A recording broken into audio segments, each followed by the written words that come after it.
podcast that you're about to listen to may cause some listeners to ask themselves, what the hell is going on?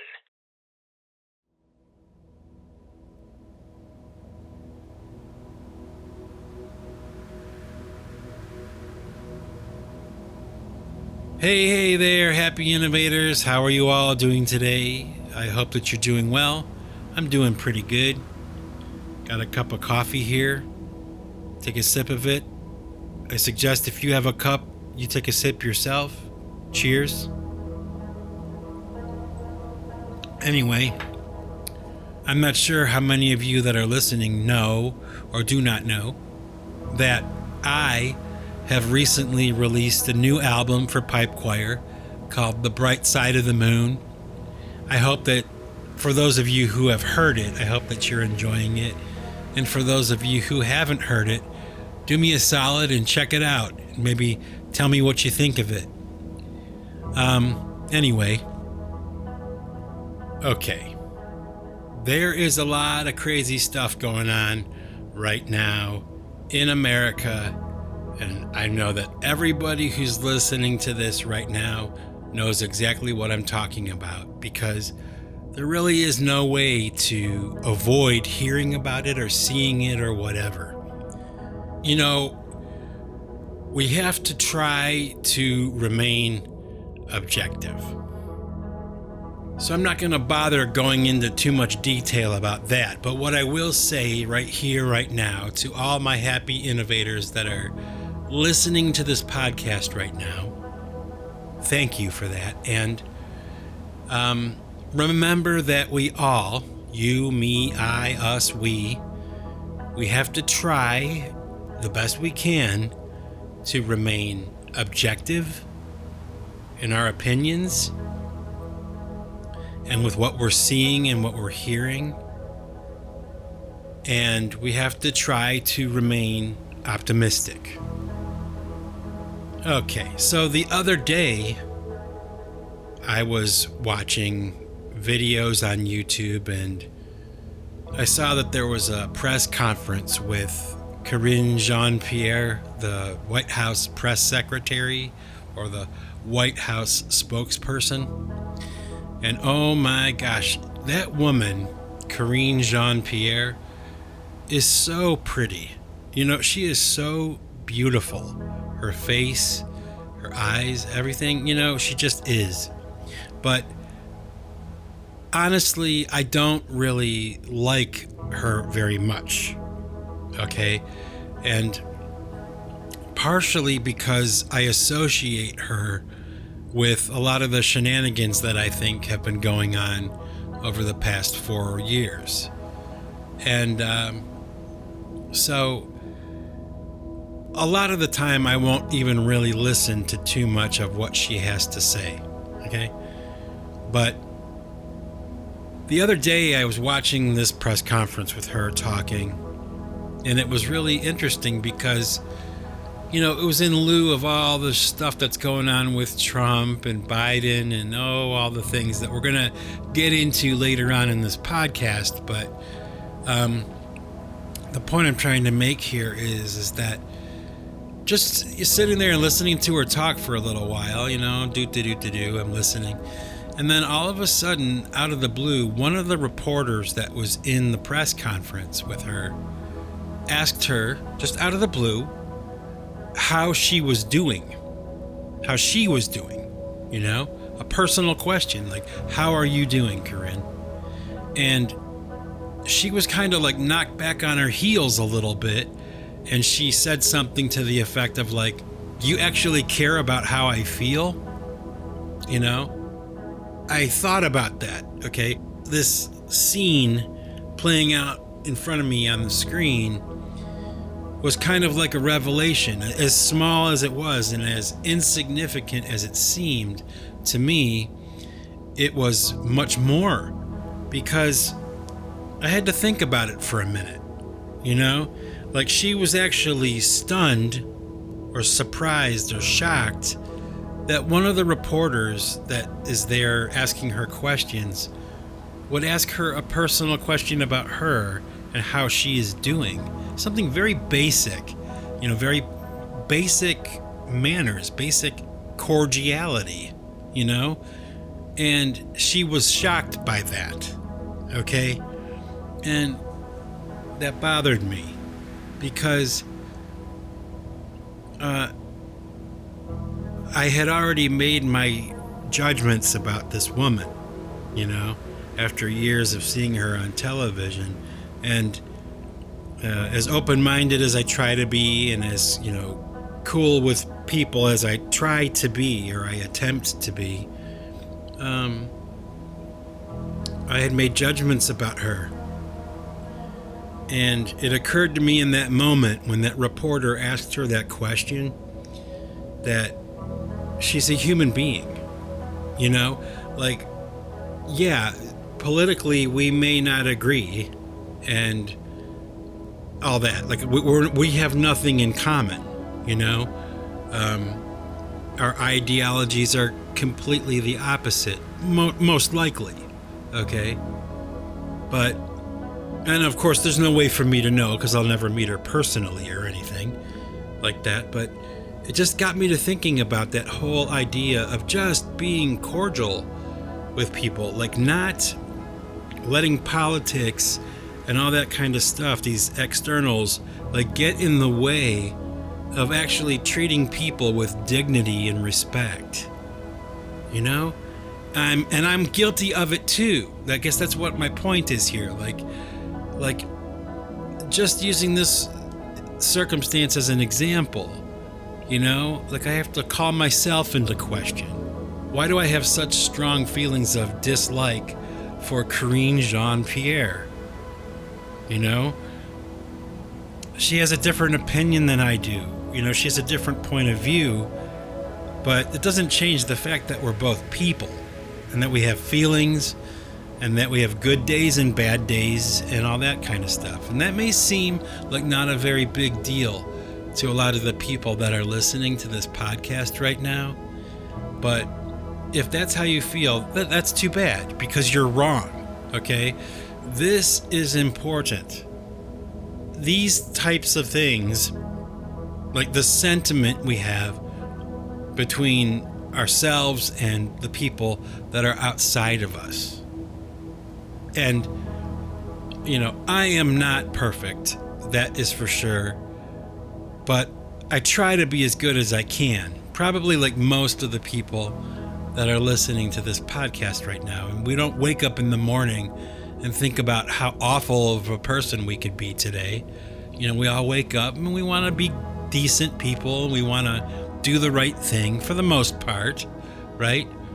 And it really kind of got me to thinking, especially in lieu of all this political bullshit that's going on right now. And oh my gosh, is it completely crazy, But I wanted to talk about that experience first. This idea that we should enter into this political season that we're going into right now, especially after everything that's happened with Donald Trump and Joe Biden in the past few weeks. We should go into this political season with a little bit more of an open mind and a little bit more compassion for the people that we disagree with, and humanize them, put them in to a place in our hearts and our minds where they're people too, just like us. That's really, at the end of the day, I think, what matters more than anything else I'm going to talk about today. And that's why I wanted to start the podcast with it today, because we're going to go into some pretty weird territory, and, let's try to keep our hearts and our minds open and give each other the benefit of the doubt today. Okay? Okay. So I suppose at this point in this podcast, it would probably be fair to give everybody who's listening a trigger warning, because I'm going to say some things that a lot of people may disagree with or have a problem with or whatever. And if you're one of those people, that's okay. I don't mind. You can tune out right now. But if you're not like that, if you're just a person who wants to listen and you have an open mind about things and you just want to hear me out, then obviously you're welcome to stay. Okay? Okay, so we're going to rewind a little bit back in time here and go back to the event that everybody refers to as January 6th, or the insurrection on the Capitol building. Okay, I've talked about it before in my podcasts, but we're going to start there today. I'm going to talk to you about that because I am of the belief, okay, that January 6th, the insurrection, was almost entirely bullshit. Okay, it was completely fake. That's what I believe. Okay, I believe that it was fake, and it was a staged event. It was political disinformation, and it was an attack.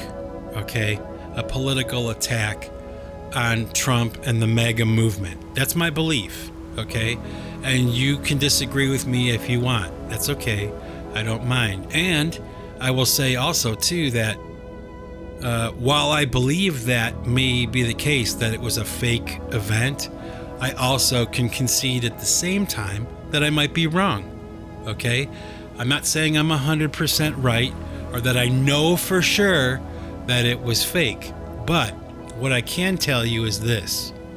Okay, about 20 years ago, I lived in Washington, D.C. for about a year. I've talked about this before. And, you know, my wife and I lived there, and we just wanted to experience the nation's capital, the whole area, everything it had to offer.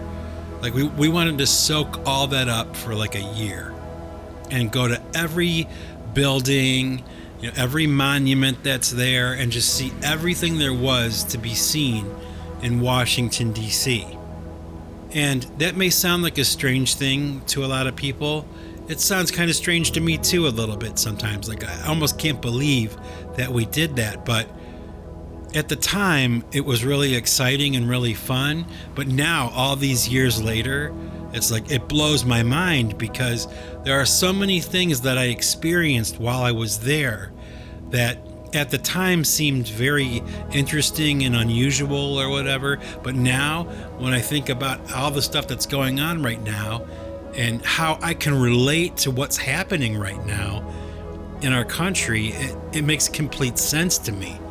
It was almost like it was divine providence that I was there to experience what I experienced, to see what I saw, and to hear what I heard while I lived there, because of right now, like all those years ago. And that sounds crazy, but that's how my brain works. Like, I will be drawn to something, I'll do something, and I won't quite understand why I'm doing it or whatever, but I'll just let it take me where it takes me, you know, and I'll figure it out later. So this is one of those things where when I see this quote unquote insurrection on the Capitol building, okay, what I can tell you is this. If you see somebody going into the Capitol building uninvited, or, you know, they're not allowed to be there, then you know, in my opinion, this is just my opinion, then I know that somebody let them in. Because when I was in Washington, D.C., and I was going to like the Smithsonian Institute, the Washington Monument, the Lincoln Memorial, all those places, okay, that are there, you can't just go walking into places, and you can't just storm a building and get in. It doesn't work that way in Washington, D.C. It's not a normal place like the towns that we live in, you know, outside of that area. It's not the same, okay? You can't just go walking in or storming the Capitol building. You'll get killed, okay? They'll shoot you. It's an act of war. It's something you can't just do. Like, for instance, if somebody walked from the sidewalk on Constitution Avenue and walked into the Roosevelt Room in the White House, You can't do that. It's impossible. You'd be dead. There's about 12 layers of guards that would stop you from getting in.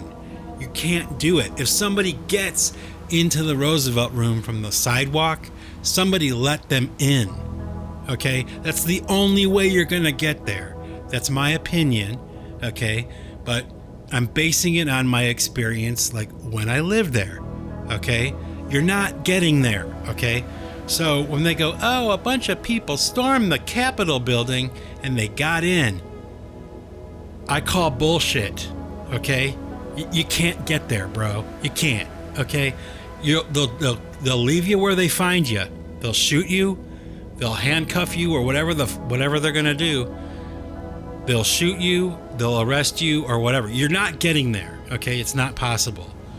So I think that was a bunch of bullshit. The January 6th insurrection, in my opinion, is a crock of shit. Okay? It's impossible for that to happen. You can't get in.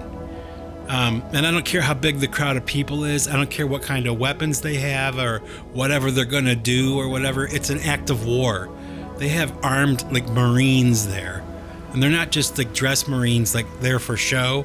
They're there to protect that building. And you can't get in. Okay?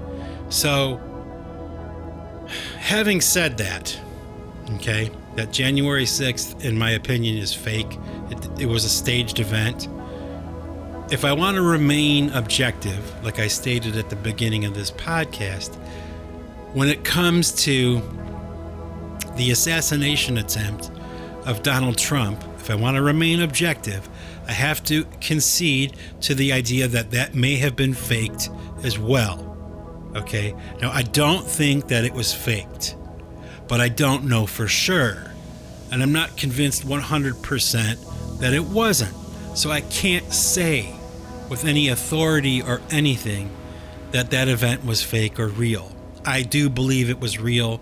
I do believe there was an attempt on Donald Trump's life. I think it's, at this point, obvious, how much he's hated and the levels at which he's hated and the money behind the people that hate him so much. Anything is possible. Okay? And, I don't think that anybody was surprised that something like that would happen. We may have been shocked that happened. And I think that, in hindsight, it kind of really overnight took a situation that was very volatile and hostile and overnight turned it into something completely different. So, fake, real, whatever, the assassination attempt on Donald Trump ultimately, I think, stopped everybody in their tracks and made everybody reassess what the hell is going on here. Okay? So that is probably the only good thing that came out of that. Because people lost their lives, people died, and, of course, all that stuff can be faked. Of course, it could be staged. How do we know? We're not there. I wasn't there. Were you there in person? Did you see everything happen in person? Were you there? No, you saw something on film. You saw something that was videotaped, or whatever, on a cell phone or whatever. And hey, anything is possible in this day and age. I mean, we can't deny that anymore. Anything that we're watching on YouTube, social media, even television that's being purported as real, we have no way to verify that it is actually real. We can believe that it's real, but we have no way of really knowing whether it is or not. Okay, so I'm not saying that I think that the assassination attempt was fake. What I am saying is we have no real way as outsiders from that experience, that situation. We have no way of really knowing what was real and what was not. Okay? But I'll say it again. I do believe that was actually an attempt on Donald Trump's life. But here's the problem. Okay. Now, unfortunately, in my opinion, okay, if there was a situation where there's a Secret Service protected event, okay, the Secret Service is in charge of protection for an event, regardless of where it is, who it is, or whatever, okay? If somebody got into that event and actually got a shot off at the primary, which was in this case Donald Trump. Okay, now this is just my opinion. Okay, in my opinion, I don't believe that the Secret Service makes mistakes. Okay, and I've got good reason to think that way, because they don't make mistakes. Those people that work in the Secret Service, people who are working at that level of protection in our country, for our government, for our leaders, they're not people like you and I, okay? They're like cut from a different cloth. They're different kinds of people. They're the best of the best. The reason that they're there is because they don't make mistakes, okay? That's how they get the job, you know? They're, as far as I know, they're all like former military, you know, high ranking, or, you know, they were accomplished military personnel who timed out on their service, their tours of duty, and they became a Secret Service agent. You know, the best of the best, the cream of the crop. And the Secret Service is a military operation. Okay, they're not wearing fatigues and, you know, jungle boots, but they are all part of a military operation to protect very important people, okay? And people who may be at risk of getting hurt by strangers out there in the world, crazies that are out there in the public sphere that want to attack them. So let me tell you a story. A long time ago, when Bill Clinton was president, Bill Clinton was coming to my small little town, a suburb of Cleveland, Ohio. He was coming to this small little town I lived in to visit one of the residents there that was a really big donor to his campaign. Okay, so my sister and I decided we were going to go and try to see like the motorcade, you know. So you know, all these people are lined up along the street, and there was a bridge that like went over the valley that was next to the town I lived in, and you know, Bill Clinton's motorcade is coming down the road, and oh, everybody's excited and everything. And it was so weird because there seemed to be no Secret Service presence anywhere near us. It was just a crowd of people, you know, standing on the side of the road, you know, a bunch of normies just sitting there waiting for the president's car and the police escort to drive past us, and we would wave our flags and yay, you know.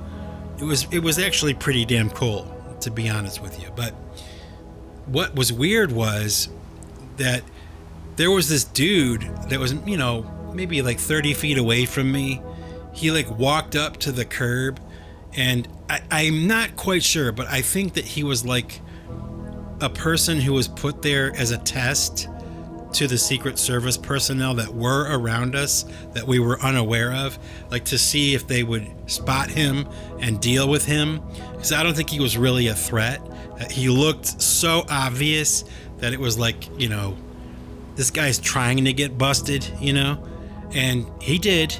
And it was interesting because we got to watch the process of the Secret Service force descending on somebody and watching that mechanism work.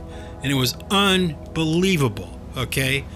There were cameras coming out of windows in the normal houses that were on that street like the Secret Service had commandeered people who lived along that route, like to go into their house and observe from inside the house, like out a window, like all around us, you know? There were people up in trees with cameras and guns. And it was like crazy just for this little drive-by that Bill Clinton was going to do in my town. And it was like, you know, not a major city, not a huge population area, just a normal small town USA. And their force was everywhere. They covered everything. It was unbelievable to stand there and watch it, you know, watch this guy be dealt with, you know? And like I said, I think he was like part of like their training, or like there to test them to see if they, you know, who responded and what they should do. It was like an exercise attached to this event. It was fascinating. Okay. But the point that I'm trying to make here is that when you get the chance to, you know, not only see the Secret Service on television, which is one thing, but when you see them actually mobilized, like in front of you, and they're a force that is in front of you contending with somebody, and you see the layers of protection and redundancy that they lay out, it is unbelievable. This apparatus called the Secret Service, it is unbelievable. Okay, and these people in the Secret Service, you know, they don't make mistakes. Okay, they're there because there is no room for error with what they're doing. And maybe I have like an overinflated expectation of the Secret Service, but I don't think so. Okay, I think that they are the top line of people. They are at the absolute pinnacle of security and protection. These are not people who make errors on the job. They don't do it. Okay, they carry out orders. It is a military operation, and they don't make any mistakes. So my point is, after all this, is that when I see a gunman not only get, you know, within 5 miles of an event like a Trump rally with a rifle, okay, and you know, make it onto the rooftop of something and actually take a shot at the primary, like the person who's supposed to be protected. They actually did that? That actually happened? I don't know. My impression is that there's something really wrong there. And it wasn't like, oops, we had a bad day today. I don't think so. I see it as the potential of a stand down on some level. Like the only way you're getting in is if someone lets you in. And just like I was saying with the White House or the Capitol building in Washington, D.C., you can't just go in, okay? You might think you can, you can't, okay? You're not getting in. You're going to be stopped, and you might get killed, you know, if you give them the wrong impression, you know? You have to be careful, right? You're not getting in. So I don't know. I hear that this happened at this Trump rally, and think about this. Donald Trump has been having rallies like this, just like this one where someone took a shot at him, right? He's had events like this for 10 years. A solid decade. Think about this. Now think about it. Really. It's amazing to consider a political candidate who's had rallies that are massive, like stadium-sized rallies or arena-sized rallies for 10 years. A solid decade, year after year, of these rallies that are humongous. Isn't that amazing? Has there ever been a politician like that before? Ever? In history, ever?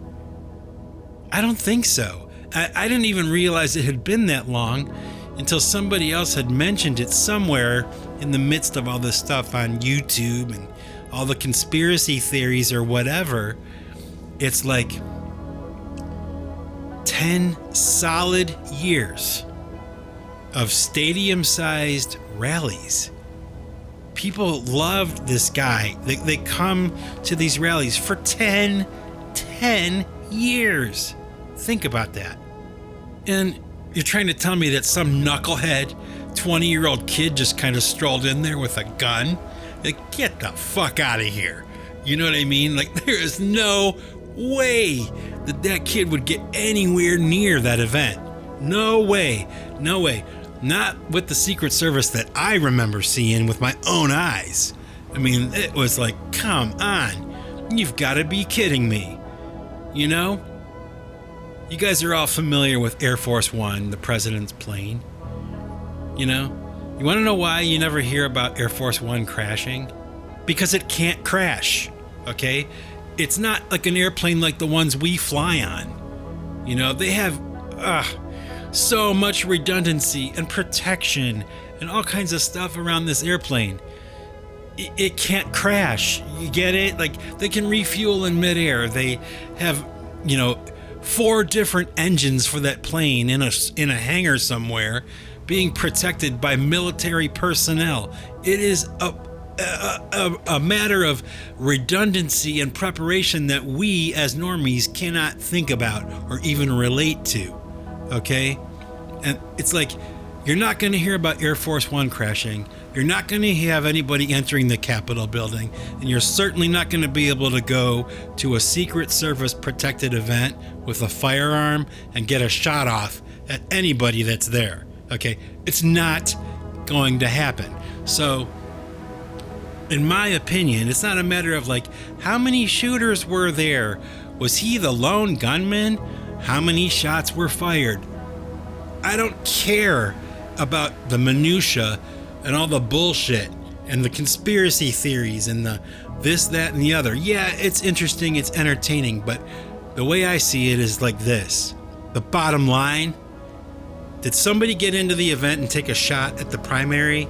Yes. If the answer is yes, then I believe that it was a stand down from the Secret Service. On some level, somebody let that kid in to do that, because there is no way that you can walk into an event like that with a firearm and pull something like that off. It is not possible, okay? It's impossible. You can't sneak it, you can't fake it, you can't fool these guys. It's impossible. So if it happened at all, somebody let that guy in. That's my opinion.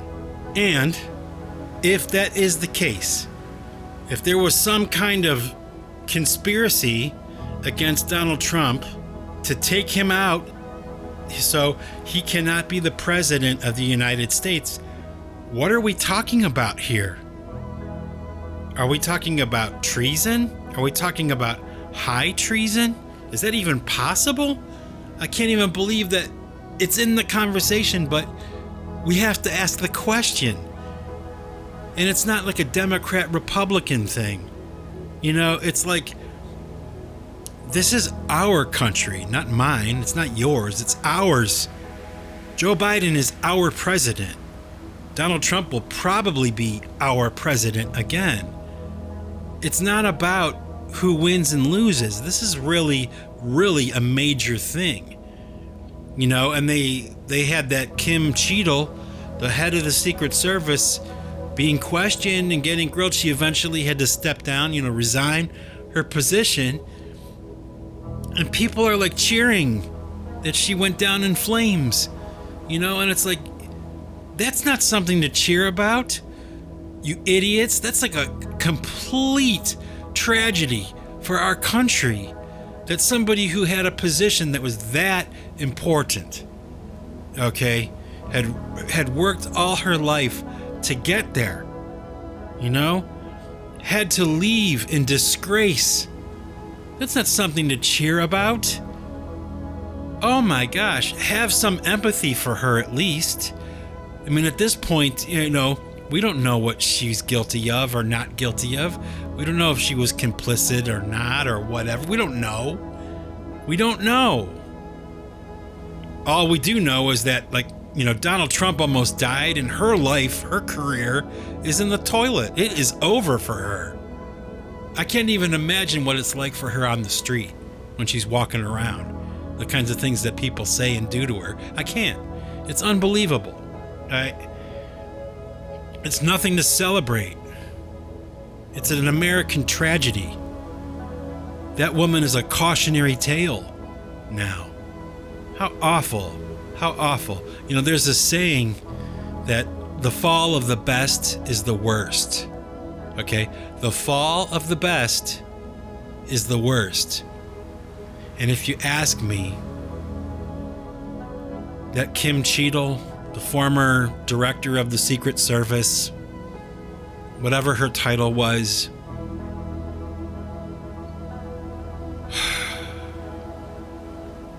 oh, America, what the hell is going on? Then you have Joe Biden. Oh, brother.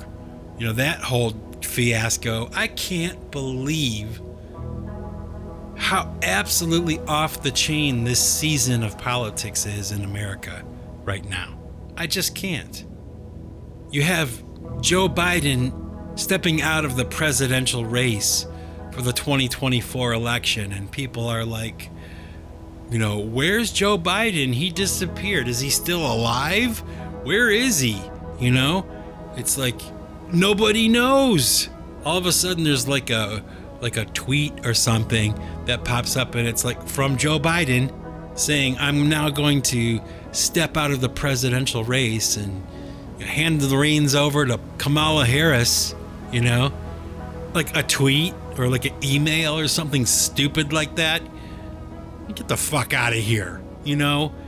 I want to see my president on TV telling me that he's stepping out. So they finally did it, thank God. But it was like for 7 days or something?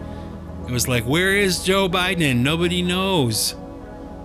But all we did know is, like, you know, George Clooney's chiming in, and, you know, all these celebrities, Barack Obama is chiming in, like, it's time for Biden to step down, you know? I don't know.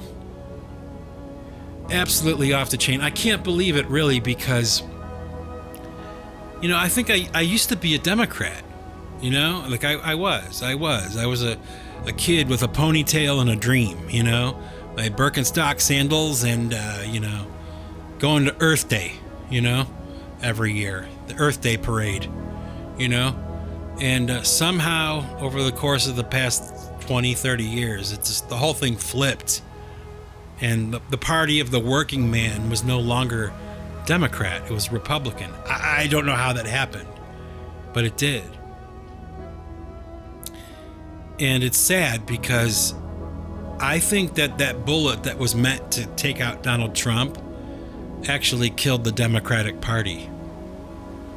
And I'm angry about that, you know, because that used to be my party, you know?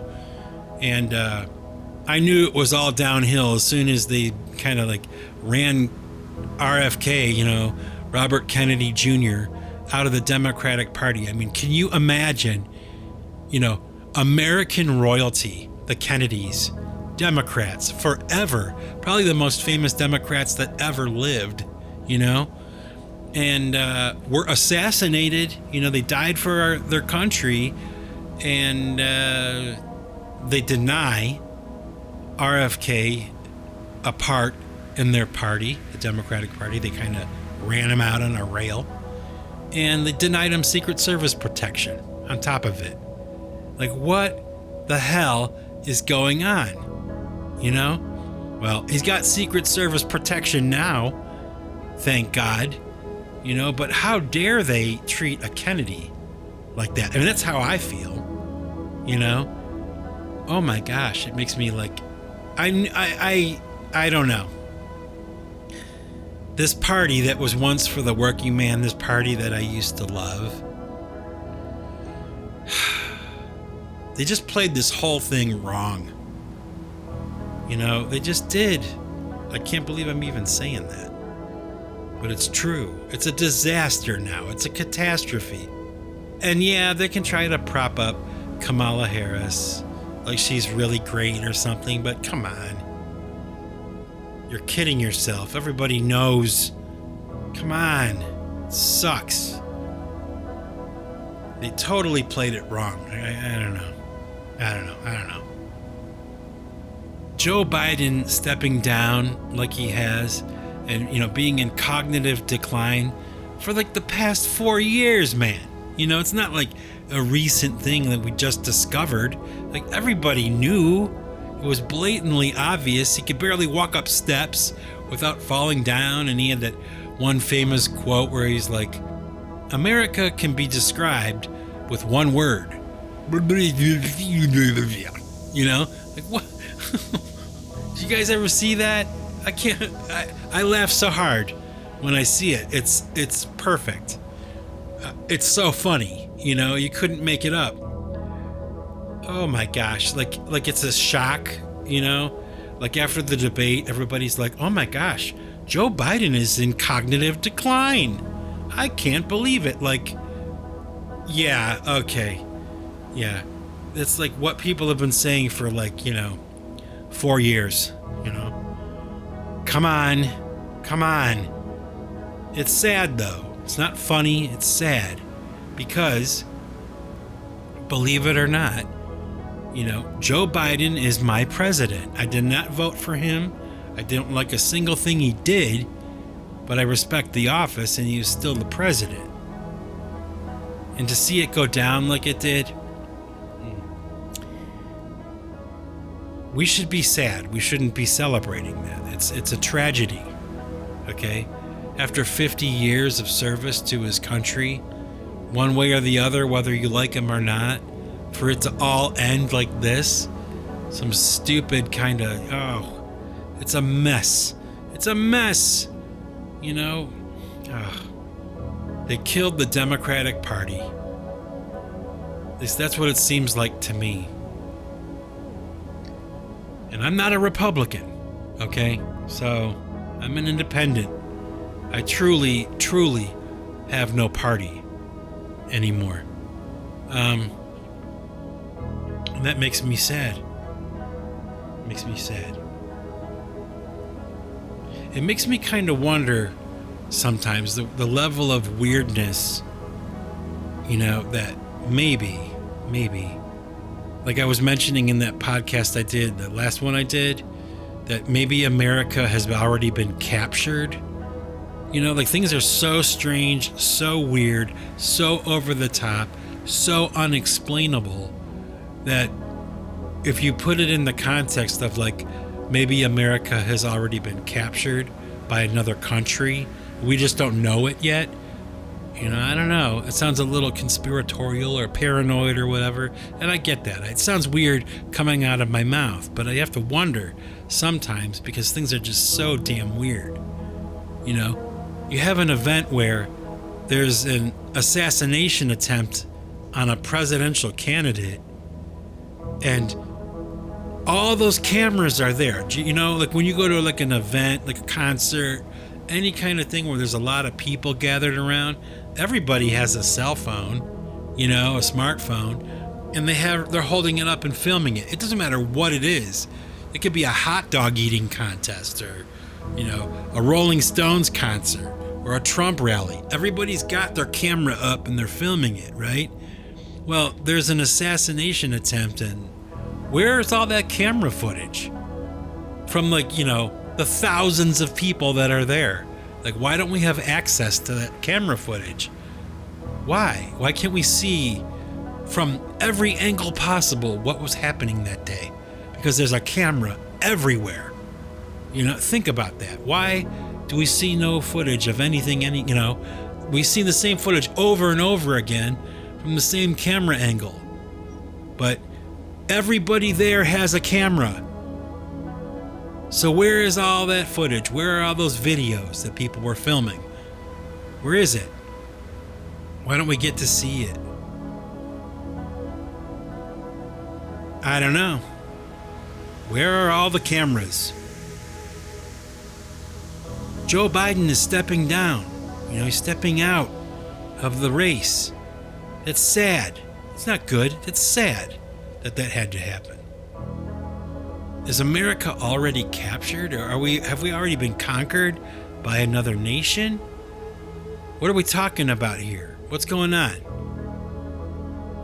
Democrat or Republican, it doesn't matter. You know, it's bad for all of us. All this stuff is bad for all of us. If you don't see how bad this time we're in right now is bad for all of us, I can't help you. I can't help you. The only good thing about it, okay, is that all of the attention that these events are getting and all the, attention it's getting from the people that are out there, the normies that are out there in the world that are watching what is happening, it makes it difficult for it to happen again. That's the only good thing about it. There are so many eyes and ears on these situations now. It's not like it was back in the days of JFK and MLK and RFK. It's not like that anymore. There are cameras everywhere. There are people everywhere. Any angle you can imagine. It makes it difficult for this kind of stuff to happen. And that's the only good news. And I guess that Donald Trump is alive. And how dare the people that are saying things like they wish that the gunman wouldn't have missed. Losers. Listen to yourselves. You're out of your mind. Get a hold of yourself. I don't know. So at the end of all this, the bottom line, my happy innovators, is this, is that we all need to stick together, listen to each other, have empathy for each other, because all these things that are happening right now in our country, on the political stage, in America, and really all over the world, are a signal to all of us that we really need to rely on each other a little bit more and learn how to do that, because in the future, the very near future, we may have to rely on each other a lot more than we ever imagined we might have to. So, my happy innovators, with that, remember, if you want to keep what you've got to give it away. Take it easy, everybody.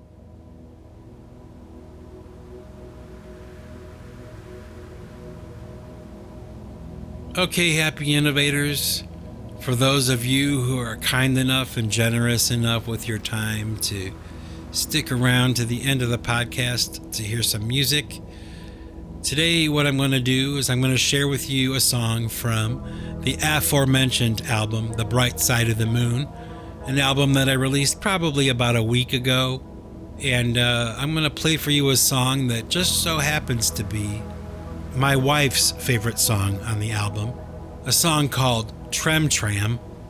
And so here we go, without further ado, Trem Tram by Pipe Choir from the album The Bright Side of the Moon. Let's check it out.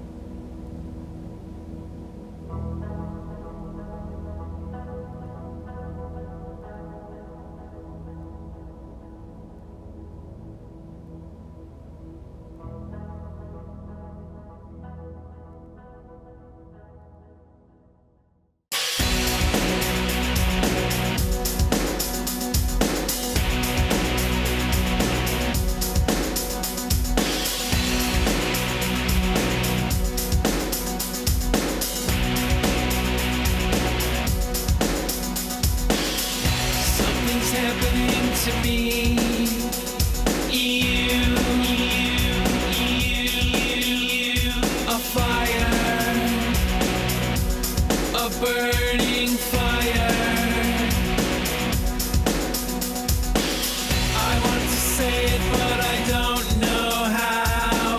I want to learn to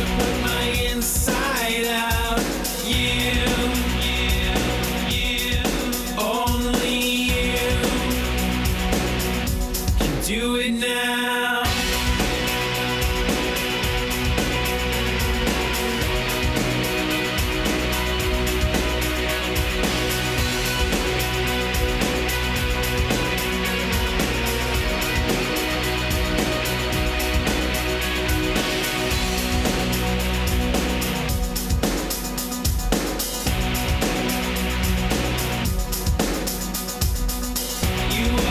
Mystery to me, you,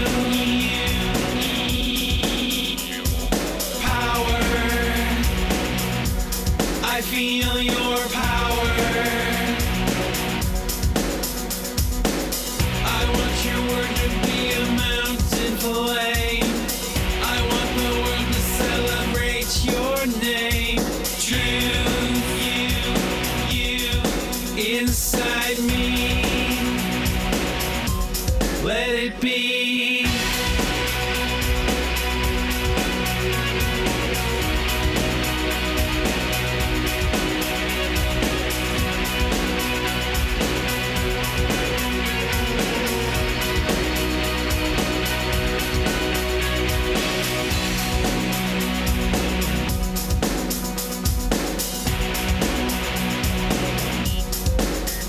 If to fall